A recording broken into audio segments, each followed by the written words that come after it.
international law.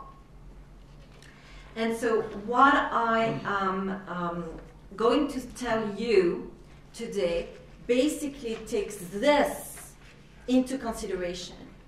And a very strong, and for me, if nothing is clear in these protocols, these two sentences that I just mentioned are very clear. We all know as international lawyers what peaceful dispute resolution mechanisms mean. And in recent years, we also know that international has evolved, but it's not a new process, obviously, but international has evolved to accept more and more arbitration as a peaceful settlement of disputes. So my basically proposal would be to start establishing mechanisms which could go through one of the commissions or subcommissions that the protocols establish, or could be a part of a separate mechanism but linked to those commissions and subcommissions. I'm not going to speak in details, okay? What I just want to tell you today are the main ideas that are now growing up. It's not the first time I'm expressing myself on those issues. I've been talking about that both in Europe and here in this country already 2 or 3 times.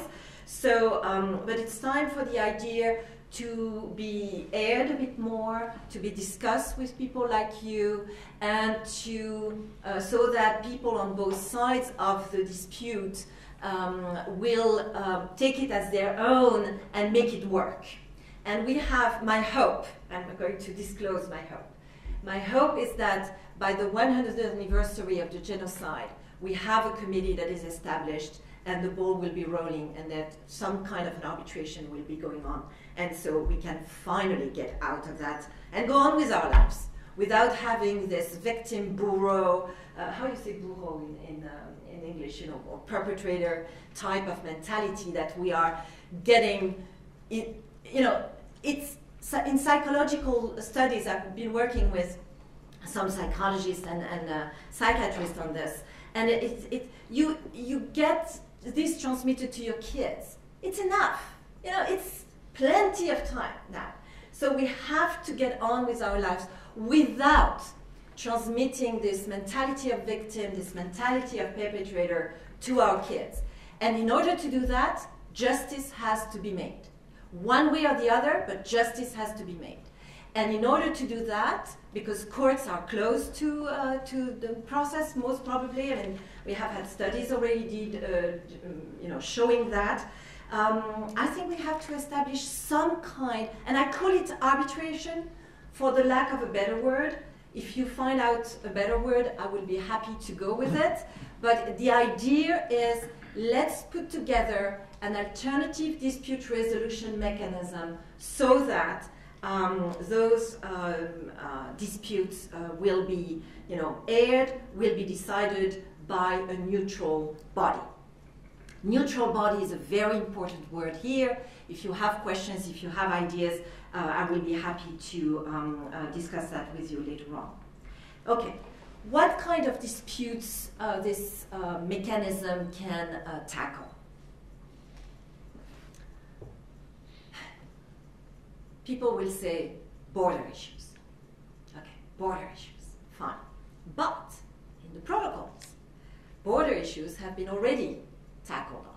So border issues, apparently the two countries have decided that they will recognize the existing borders.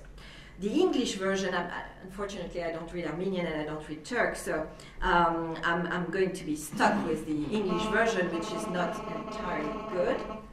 Is that mine? No, I hope not.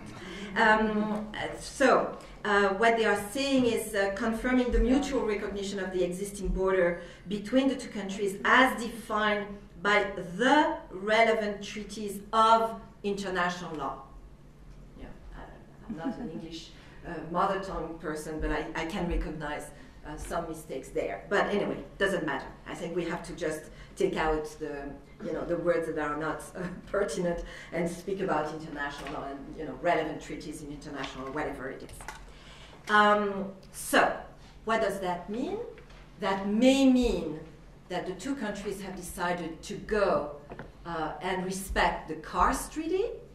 I know you are hearing all kinds of talk about the fact that the Kars Treaty may be unlawful under international law, that the Wilson arbitration on borders is there forever and for the eternity, and that kind of talk.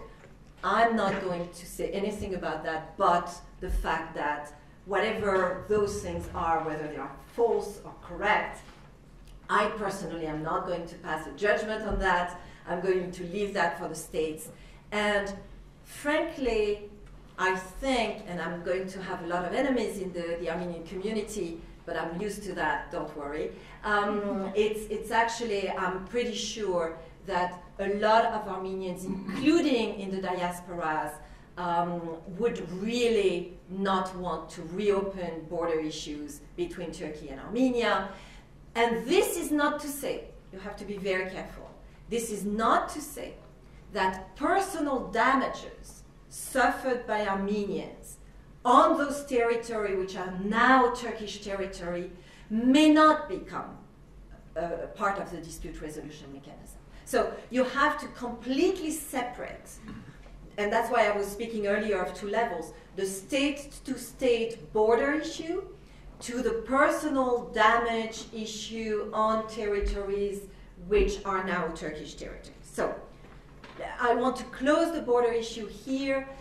If you want to reopen it during the discussion, probably Sean would be much better off answering your questions. I may come into the discussion, but frankly, I don't think that's the most interesting issue ever. But that's my personal opinion, of course. Second type of issues. The second type of issue is the famous G word, the genocide. Do we want whatever dispute resolution mechanism, arbitral tribunal, whatever we call it, do we want these people to tell us whether or not there was a genocide? I'm very clear on this. I say no. I say no. We don't need that. We don't need that, neither from the side of Turkey, nor from the side of the Armenians.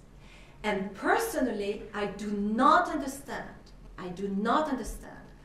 why we are requesting from Turkey recognition of a genocide, because they just psychologically cannot do it.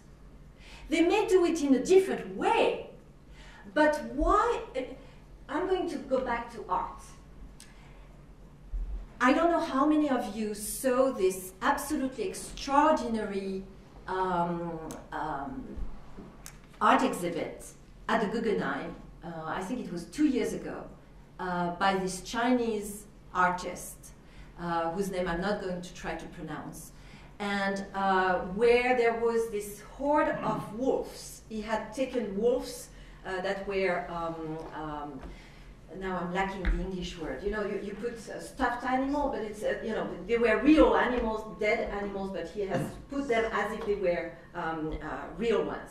So you had, and you know the Guggenheim, you have this ramp that goes down or up, depending on how you're going into the exhibit. And he had put this horde of wolves going up the ramp, and you could walk with them in the horde. And at the end, there was a wall, and the wolves were actually banging their head on the wall. And he had put wolves that were, head over. And the piece was called Head On. That's exactly what the Armenians are doing. That's exactly what the Armenians are doing, with Turkey opposing this wall against our,